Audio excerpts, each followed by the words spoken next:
Hello everyone, welcome to Business Morning. It's Thursday, the 31st of March is the final trading day for the month. So let's move on very quickly. We thank everyone for being part of the program wherever you are at this point in time. But let's start with the story that is developing. Yesterday we started with the announcement that Binos, the general manager in charge of listings at the Nigerian Stock Exchange, has been placed on indefinite suspension. And we said this is a story that's developing. Now we want to bring you up to the minute what has happened over the past few weeks and days before Binos was eventually let out of the stock exchange. So we're giving you the timelines, and we just want our viewers in the country and around the world to follow through this development. On the 16th of this month, the month is ending today, just about 2 weeks ago, the Council of the Nigerian Stock Exchange met as usual and asked Binos to resign as the general manager in charge of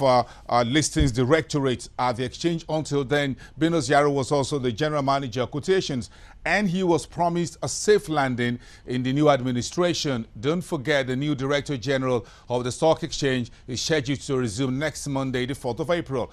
2 days after, Binos, we understand, got an internal memorandum reassigning his office as the head of listings directorate to another official, a new official of the exchange who came in under the Kasabos administration, Ms. Taba Peterside. There was no memo to Yaro about this reassignment of office. 2 days after, this day newspaper, one of Nigeria's national dailies, reported that Binos has resigned as the GM, or the head of listings directorate of the stock exchange. Another 2 days later, this is where things are getting a little bit very naughty, Binos, who is the general manager, received a query from an assistant general manager, that is a junior officer, issued a query to a senior officer on how and why Binos allegedly used cooperative funds of the stock exchange to buy shares. That was on the 24th. The next day, after Binos, sources say, queried that that query that was issued, he was issued another query, and it was given up to 12 noon of March 25 to reply. But of course, that response came in, and 4 days later, that was the day before yesterday, Emmanuel Ikazabo, the interim administrator of the stock exchange, issued Binos a letter titled Suspension Without Pay. It's a 3-paragraph letter stating that Binos should proceed on an indefinite suspension without pay. So he went to the accounts department and found out that 18 million naira has been debited from his salaries account.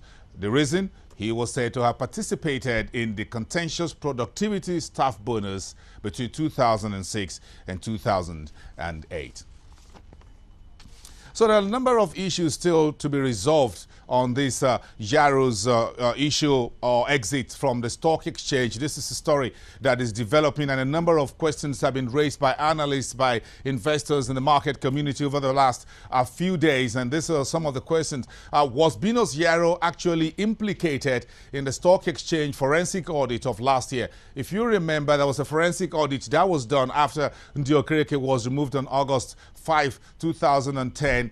The question is, was Binos implicated or indicted in that forensic audit? Yes or no? The second question, did Yaro actually use part of the stock exchange fund or cooperative fund or any funds of the exchange to purchase shares from the markets in the past few years? These are questions that are yet to be resolved. Now, if the forensic report of October last year indicted Yaro, why was he allowed to apply and be screened for the post of the new Director General of the SEC? And finally, will Binos sue the stock exchange under the Kasabos administration for this latest order to suspend him without pay? It's 5 minutes past the hour, and the story is still developing. Since the 5th of August last year, this is what has been happening at the stock exchange: a systematic decimation of the top management and staff of the stock exchange. At the last count, about 120 people have been sacked since Mdio Okereke was taken out of office just 8 months ago. By next week, Tuesday, Emmanuel Ikazaba will be 8 months in office. In just 8 months, it's been almost a total wipeout. So what has happened was that the first set of staff to be sacked were about 95 of them, if you remember, and they went to a law firm to challenge that. We haven't heard anything from that. So after that mass group of termination of appointment, then you have others who had since followed. The CEO of the CSCS who took office, who was the founding CEO of the Central Clearinghouse, Nyewuchi Asinobi, is due. He has also been asked to go. In fact, he has been asked to stay away from the exchange until the 4th of April when he formally leaves office. So the story about the demoralization of staff at the exchange on this raft of sackings and new staff that's been recruited by Ikazaba since he took office 8 months ago. Now, aside these staff recruitment and layoffs, there are other issues that will be part of Ikazaba's report when he leaves the stock exchange, and no one is actually sure when that will happen, but officially it's the 4th of October, sorry, 4th of April, I beg your pardon. There's an organization known as Exchange Data System, in case you've forgotten. This was an organization set up about 2 years ago under the Mdio Okereke's administration, partly financed by the stock exchange, to provide exchange data system to financial markets, reporting platforms such as Bloomberg, Reuters, and others around the world. That organization operates from within the building of the stock exchange. It was a joint venture between the stock exchange and the private sector folks. Exchange Data System, that's the name of the company. It was formally launched. Now, what the reports we're just getting is that that system has been shut down because Emmanuel Ikazaba, the interim head of the exchange, got the other parties to sign off 75% equity of EDS to the NSE, and he asked them to be shut down. Trade Alert is also under contention. Ikazaba is also demanding Adonai.net Nigeria to surrender 75% of revenue to the stock exchange, or that will be terminated, withholding investors' monies due to Adonai.net for a couple of months, and that is already in the law court. So the question is, are people being forced under the barrel of the gun under Ikazaba's administration to resign from stock exchange? These are some of the stories that you may not have heard. Now you need to listen to this and look at what has happened. How do people get to be sacked from stock exchange under Ikazaba's administration? These are some of the style being used, and you need to follow this very quickly. The resignations that you may have heard, people signing and resigning or being laid off, are under threats and intimidation. Look at how it's done. For some of this staff, we're getting this fully confirmed to Business Morning, that there's a forceful removal of Lagos State tax, about 25%, from all the staff that's been laid off in the past few months. And according to some of those staff who had spoken with Business Morning, these deductions were made as part of the bonuses and allowances between 2006 and 2008. But the most important part of this is the last one, that you need to sign an undertaking prepared by Emmanuel Ikazaba and the rest of his team not to sue the Nigerian Stock Exchange for the rest of your life.